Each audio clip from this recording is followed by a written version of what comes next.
Good day, everyone. So, today our topic will be about the principles of management. So, this theory is actually studied or kumbaga authored by Henry Fayol. So, Henry Fayol is a mining engineer. So, he authored or studied uh, theories about business administration and others together with his colleagues, kumbaga co-workers, friends ba niya? So, nga na, no. So, one of his famous works is actually the principles of management. So, when we say principles of management, this is actually the kumbaga an important guidelines, rules or principles nga kailangan ma-perform or ma-achieve sa isa ka or kumbaga ginapalakad, ginatuman sa isa ka organization para karang maging successful ang organization. The objectives will be reached, the goals, the mission, the vision will be reached. Kumbaga maabot, may isa katuparan. So we have 14 principles of kumbaga management. So number 1, division of work. Work should be divided among individuals and groups to ensure that effort and attention are focused on special portions of the task. Fayol presented work specialization as the best way to use human resources in the on the organization. So number 1 is division of work or division of labor. So it's either divided into groups or individuals. So for example, in a hospital. So in a hospital setting, so social workers can be employed in hospitals and work as a medical social worker, acting as the kumbaga the social broker, the mediator between the service jungle and the persons or persons in need or our clients. So that's it. So for example, in a hospital, so division of labor. So soon you will know about this division of labor if nana mo sa on the job training. So in a hospital, we have different departments. Each department is a group, right? Is a group. So they are specialized on that kind of job. They are or they have this expertise doing that kind of job. For example, social workers, business of social service office, business office, the nursing department and other departments. So division of work or labor, natay mga trabaho nga dili kaya or dili dapat buhaton sa ibang group. Like for example, doing the finances. Kaya ba na sa social worker? Na ba expertise ang social worker when it comes to finances? Or when it comes to liquidation, reviewing mga projects, ni budget plan. So wala. It must be on kumbaga that kind of duty must be given to the people with expertise when it comes to accounting. So business office na siya nga group. Another, si business office dili kabalo mo assist sa patient. Si social worker dili kabalo mo assist sa patient. So it must be the job of nurses, si nursing department yun na. And of course accountants dili man na sila kabalo Di man na sila kabalo mag-intake sa client. Dili sila kabalo mag-interview sa client. Dili sila kabalo mag-date sa information na ginchika sa client. Dili sila kabalo magbuhat og case study. The same case study nga pang social work. So, duty gyud na siya sa social worker. So, kumbaga, naatay mga trabaho sa isa ka organization nga dili kaya gampanan sa isa lang ka group, sa isa lang ka individual. Why? Because we don't have the specialization when it comes sa nga trabaho. And that's another reason nga natay ginatawag og job description. To know the limitation of your kumbaga imong duty. So, ingana. So, ingana siya. Maliban lang pod sa mga kanang ginatawag na tuog, mga trabaho nga kumbaga mga additional skills sa isa ka employee, like manglimpyo. So, na pod kayo ng dili ka dapat manglimpyo kay professional ka. Of course, if nakaisa ka office, kinangan ikaw na jud manglimpyoan na. So, that's kumbaga example lang. So, that's an example of division of labor or division of work. Kumbaga, na ay mga kinds of work or trabaho sa isa ka organization nga dili na scope sa ato ang expertise. So, we need to use different professionals nga naa sa ato ang organization nga na-hire nato. So, nga na siya. Okay. Authority.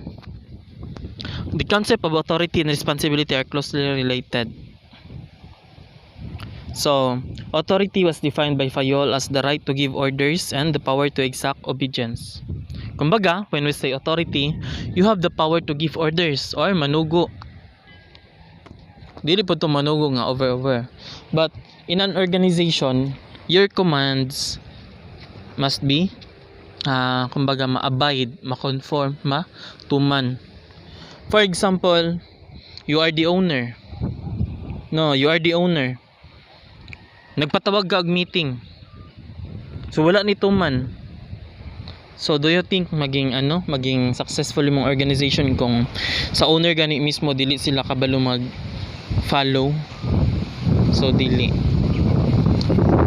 Most of in an agency, most sa mga tao nga may authority are those with positions, higher positions like managers, supervisors, owners, administrators, human resource officers. So mo na sila ang may mga authority. And if we go down sa lower for example in social service office, we have this department head. Sa school natay program head. So napon na sila authority. For example, under silahang position napay lower position like trainee, supervisee. So sila authority to give orders. Okay, intake sa nga client.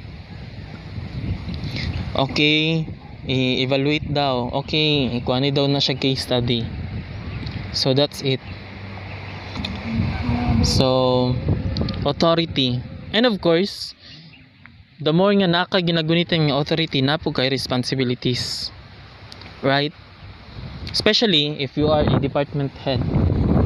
Nakay authority to give orders sa imuhang below position. Trainees, mga And of course, you have the responsibility.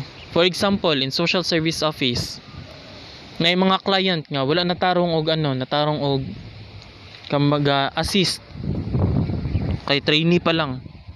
So of course it is your responsibility as the department head to kumbaga i-guide pod kay basin yung mamali nag-assist. So that's it. And of course we have the supervisors. So sila commonly ang nag-supervise sa mga trainees. Sila dyan na. So they have the responsibility. Again, you have the authority, you have the responsibility. So that's it. So for example, me acting as the GSWAP advisor of MMG. So I have the authority nga, okay, magpatawag tag meeting ka under man sila sa GSWAP, member man mo GSWAP. I have the authority. And of course, I have the responsibility. GSWAP related activities, especially outside this school, is my responsibility nga dapat functioning pud mo. And of course, the welfare of GSWAP students is under my kumbaga supposedly under my supervision together with the teachers and the program head or department head. So nga na siya dapat, and others. Next is discipline. So no need na no need na gud siya define. Discipline is important. Why? Because without discipline, we will have clashes on the organization. Kung walay discipline na, for example, time management. No discipline when it comes to time management. Late na kayo moabot, wala pa gyud, dili pa gyud productive ang sa trabaho. So what will happen? Especially for example in a hospital, medical social worker. So moadto na rito ang mga client na narito mga 6 AM pa lang nagatang-atang na sa office. Ang social worker nabot alas 10. So pila ka client lang imuhang tabangunon kay nagtapok na rito. Tapos gawas karon, gawas na pud taud-taud, gawas. So nga na, maging productive ba ka? Of course, it will really affect the organization. Wa man ni klaro ni nga ospital ana. So what will happen kung walay discipline ang employee or ang isa ka individual which is member of the organization? Another, without discipline, karang walay respect, ingnan lang ang owner, bye, asa ka, pre. Of course you have to show respect because dili man kay tungod siya ang owner, but of course na siya higher authority than you, right? Na siya higher authority kaysa sa imuha. So that's it. Discipline, walay igong pamatasan.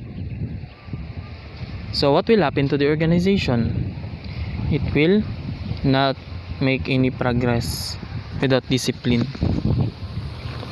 Unity of command. Workers should receive orders from only one manager. So of course, if nata sa below position, right, nalang ta sa basta below position, or naantay kumbaga wala pa ta nabilong sa may mga position nga employee. Of course, we have this under ta sa authority sa manager, and under gihapon ta sa authority sa higher position above sa ato nga position. For example, bago lang kang employee, kumbaga nag-undergo pa lang kag training, so under good ka sa department head, under ka sa basta above position. So that's it. Pero when we say we are under the manager, dapat kung unsa ang orders from the manager, we should abide it because that is necessary to the organization. So that's it. That is necessary for the organization. That's why ginasugo ta, or we are tasked to do it because that is necessary to the organization. Unity of command. So unity of direction. When we say unity of direction, nagkakaisa ang direksyon sa Tagalog pa. Kumbaga, they have the same or common objectives. Mga sila common objectives. That's why we have this kumbaga on the entire organization we have our mission, vision, goals. Unsa pa ba? So in our for example in our department we have our own mission, vision, and goals, which is in line with the organization's mission, vision, and goals. So that's it. So another, the entire organization should be moving forward towards a common objectives in a common direction. Kumbaga, we are heading to the same objective. Kumbaga, ang the same objectives with the organization must be followed. Like for example, they want na the organization wanted, or their objectives is for kumbaga better delivery of services, social services. Tapos ang social worker walay discipline. Mo inline ba ang imuhang objectives sa trabaho sa imuhang workers? Dili, kay wala man siya enough nga discipline. So what will happen to the agency, to the objectives? Dili siya ma-reach, dili siya ma-achieve. So that's it. Another, though we have this kumbaga different duties and responsibilities in the organization, we must have these common objectives.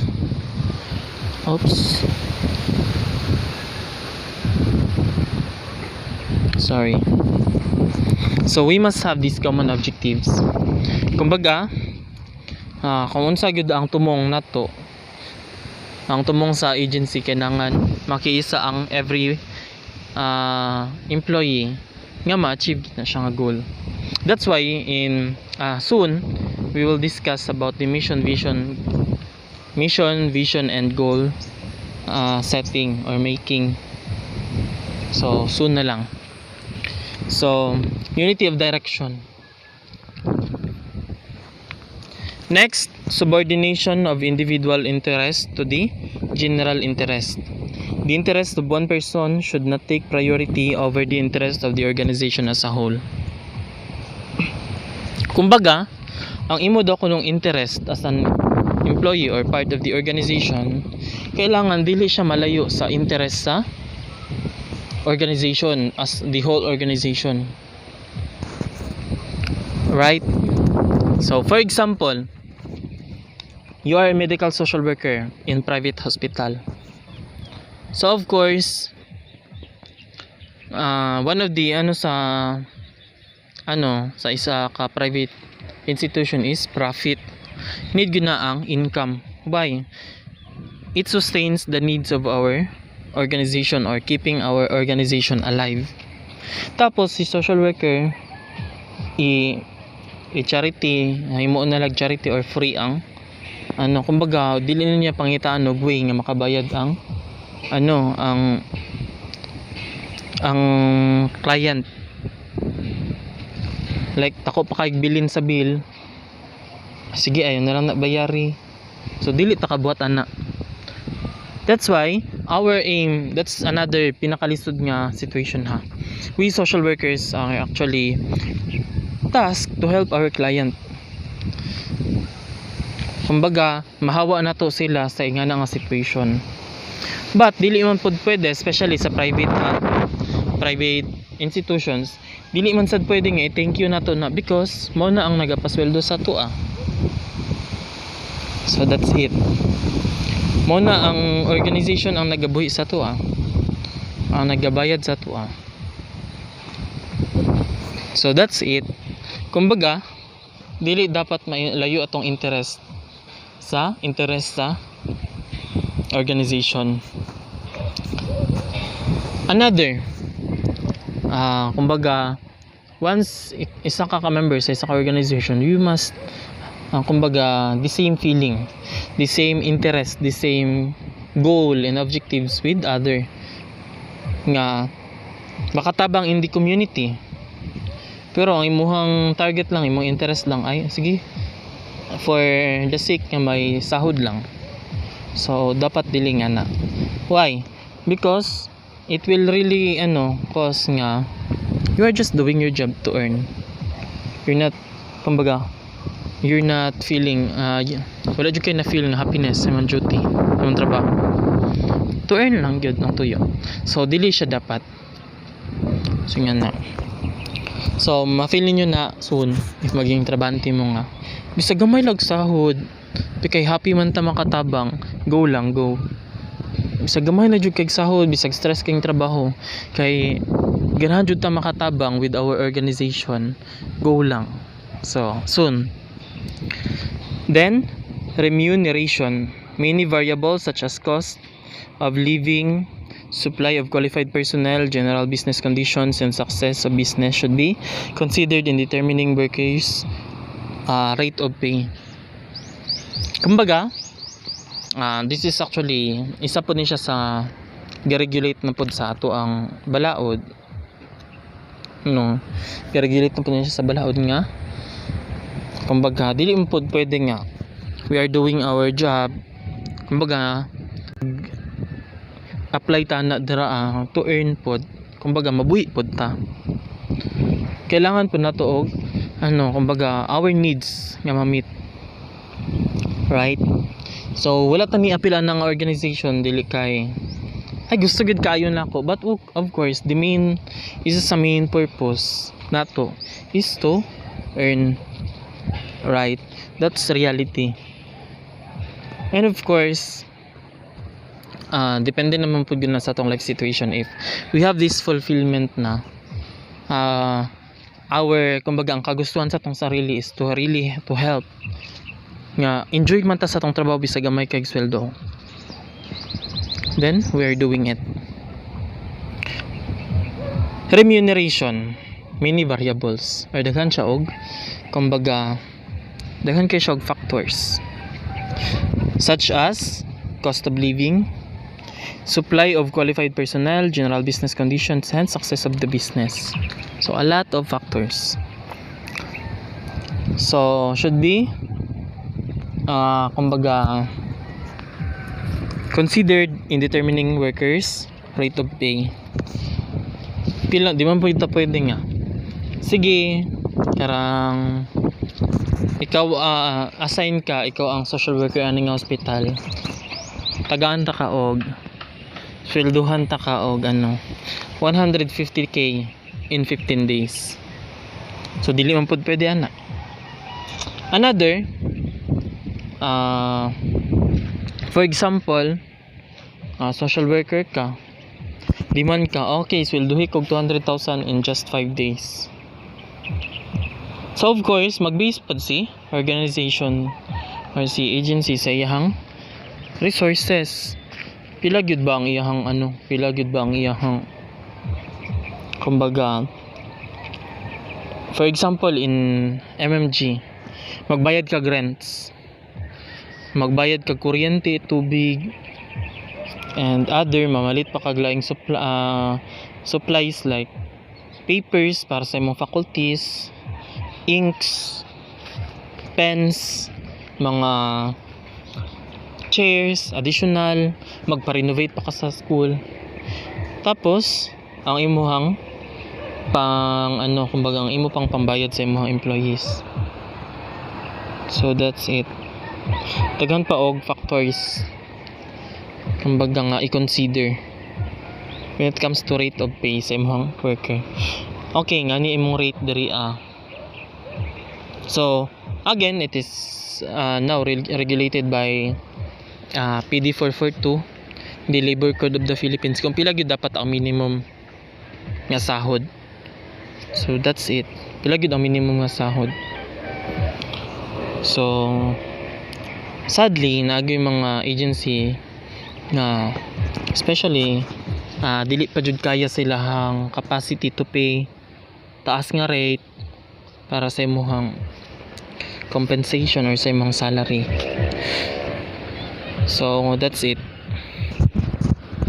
Then centralization, defines centralization as lowering of the importance of the subordinate role.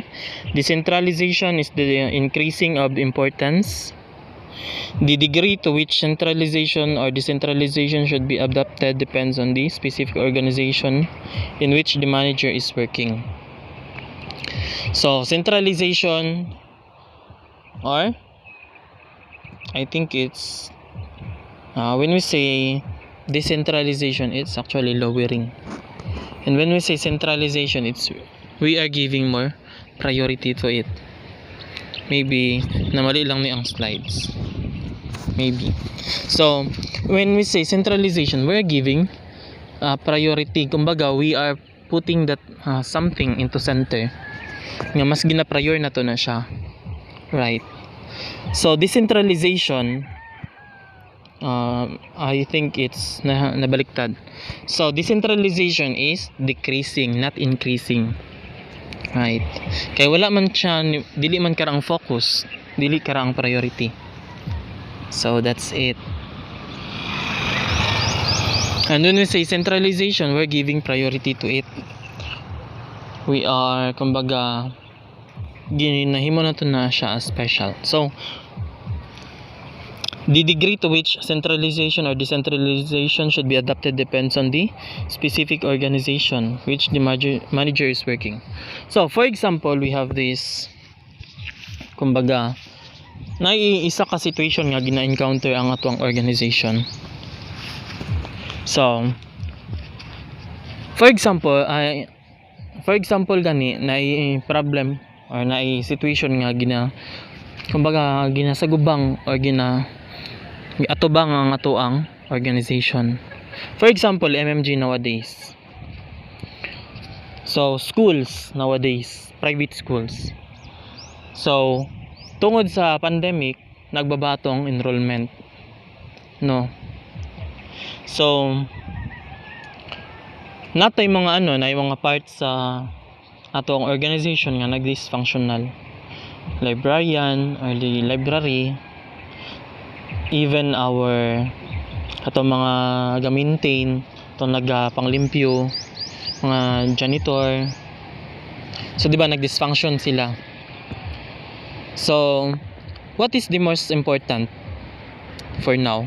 Of course, the teacher and the students, and the finances, the accounting department, the kumbaga other part of the organization. Sila ang decentralized. Kumbaga, gitagan sila priority, especially the faculties and the students. Because sila man gyud ang kumbaga sila man gyud ang sentro for now, the teacher and the students. The reason nga may nag-enroll because of the students. The reason nga nag-enroll pod ang mga students kay na may teachers nga willing to teach. So that's it. Kumbaga, since dili man jud maadto ang students face to face classes, dili man face to face classes or di man gyud sila maadto sa MMG, gi-decentralize sa ang function sa ibang department or sa ibang workers. Gi-decentralize. So, bisag hugaw na kayo ang campus karon kay abog kayo. Of course, dili pa man jud siya karaang kumbaga murag important nowadays. That's why gi-decentralize na siya. And we are centralizing on the kumbaga the system which requires more priority. The welfare of the students and the teachers, and the other working parts or systems like the business ba, this finance, like cashier, and even the office of the registrar kay importante man pud na siya, and many and other other kumbaga workers. So that's centralization and decentralization. Kumbaga, we are giving priorities to something, and of course wala kayo gina-prior ang iban, especially in a situation nga medyo na siya tagan og dakong kumbaga attention. So that's it. Scalar chain. Managers and hierarchies are part of the chain, like authority scale. Each manager,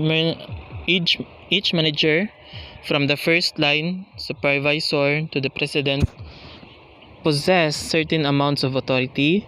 The president possesses the most authority, the first line supervisor the least. The lower the level managers should always keep upper level managers informed of their work activities. The existence of the scalar chain and adherence to it are necessary if organization is to be successful. Scalar chain, chain. Kumbaga, when you say scalar chain or chain, this is kumbaga kadena. So, mostly this is katong mga in an organization katong may mga higher authority. Kumbaga daw si owner may or the president has the most authority. Kaya nga naman, tanan position is below sa iyaha, under sa iyaha. Manager man ka, supervisor man ka, ikaw man ang HR, administrator man ka, ikaw man ang janitor or dili man, basta tanan ka under sa kumbaga president or the owner badiharon. Another below sa iyaha are the supervisors. So dili po siya equal ni kumbaga dili siya equal ni president, pero naa po siya authority in below position. And of course, below kay supervisor are the managers, the lower and upper managers. So that's it.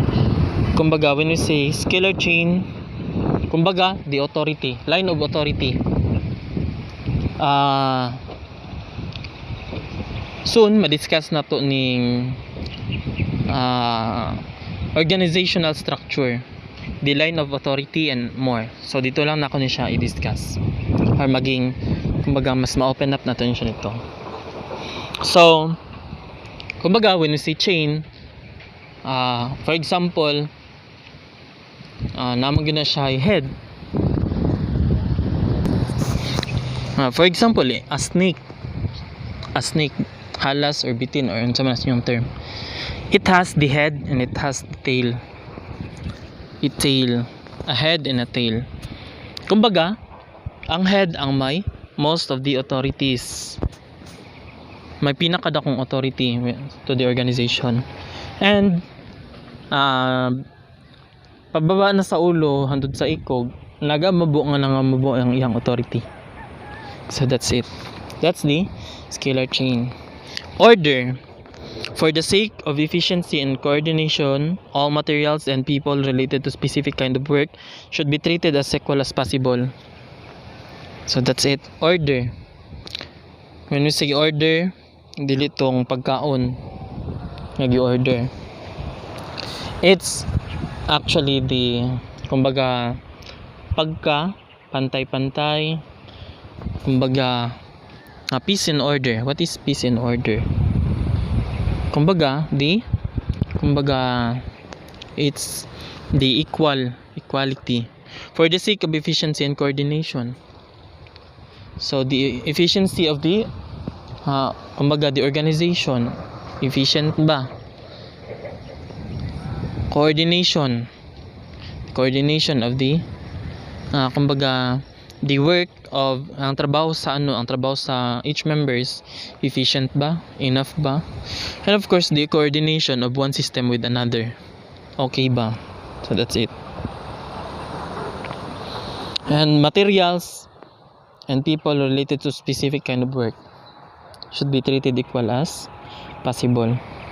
So for example, you are the supervisor, no, so the below position than you,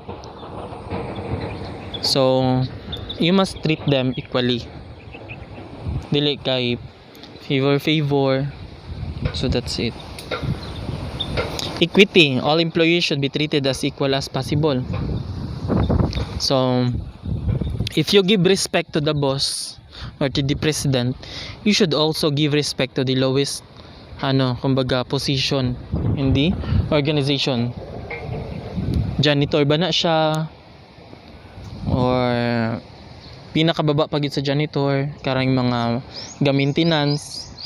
Of course, we should give them respect and treat them kumbaga important like the boss. Nga naman kumbaga dito ganit sa division of work naman good sila function which is also important sa organization.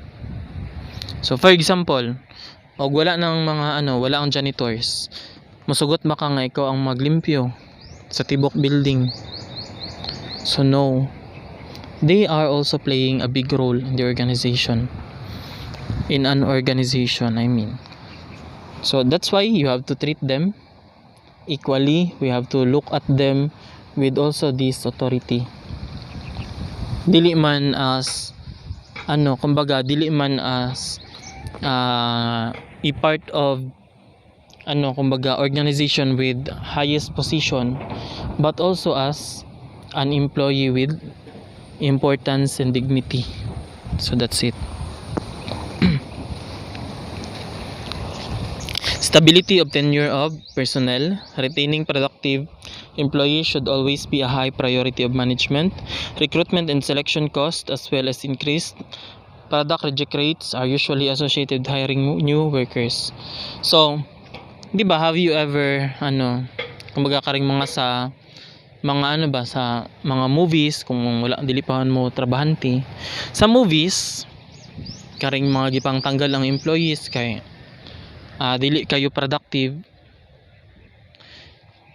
And of course sa reality, since na naman gud ko na kumbaga na meet or na saksihan nga natanggal gud nga employees, kumbaga they have this stability of tenure of personnel. Kumbaga katong mga productive, katong mga good functioning nga mga employees, kailangan itagaan mo na siya priority.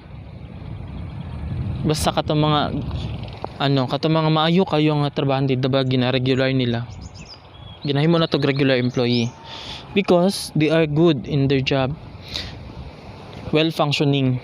Pero katong mga tamad-tamad, katong mga lain-lain po og batasan, of course we have to kumbaga sadly we have to remove them. So of course mag-employ na po og bagong employees, mag-hire og new employees.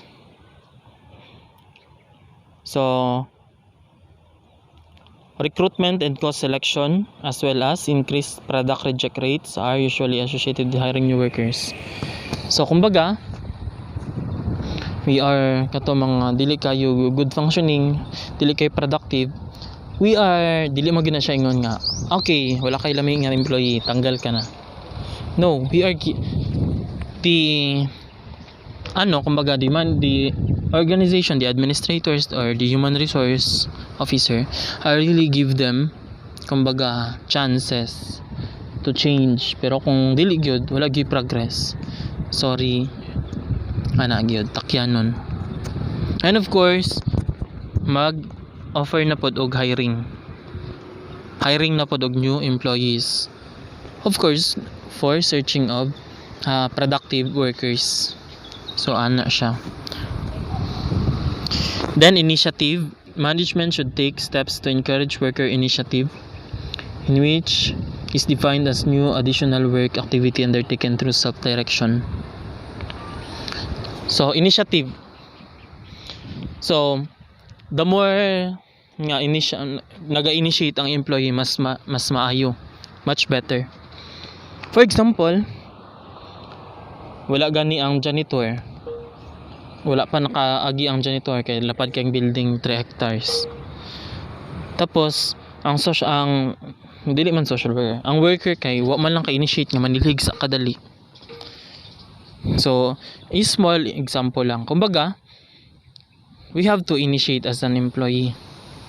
Initiate dili na need og kumbaga you ikaw na mismo kumbaga gamito na nimo yung initiative, use initiative, innovations. So ingan na dili kay magstick lang ka kung unsang imong trabaho, or magstick lang wala gani resources. For example, wala kay papel.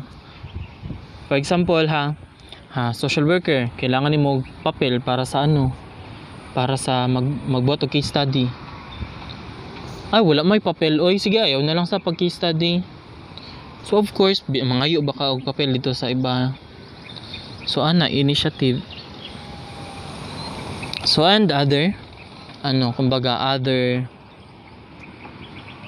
thing, initiative, that's important to an organization. Spirit de corps. Management should encourage harmony and general good feelings among employees. That's why natay ginatawag og karing usay open forum, karing mag-share ta kung natay kalagot sa ato ang co-employees. Right? So I've tried it twice or thrice na in MMG. So kung kinsa man imong may kalagutan, i-open. Why? Because the relationship among members of the organization must be harmonized. Kumbaga, we are promoting unity. Right? Unity. Why? Paano na to ma-reach atong goals, atong objectives, kung walay unity ang each members? And of course, paano na tumingon nga na unity kung walay harmonious relationship ang each member? No. So, walay mga discipline, tingnan na tapulan, and of course, karing away-away, plastikanay in the organization, because it will really help the functioning of the it will really affect the functioning of our agency. So that's why mo na siya spirit de corps, harmonious relationship among each members of the organization. So that's all for today. Good day.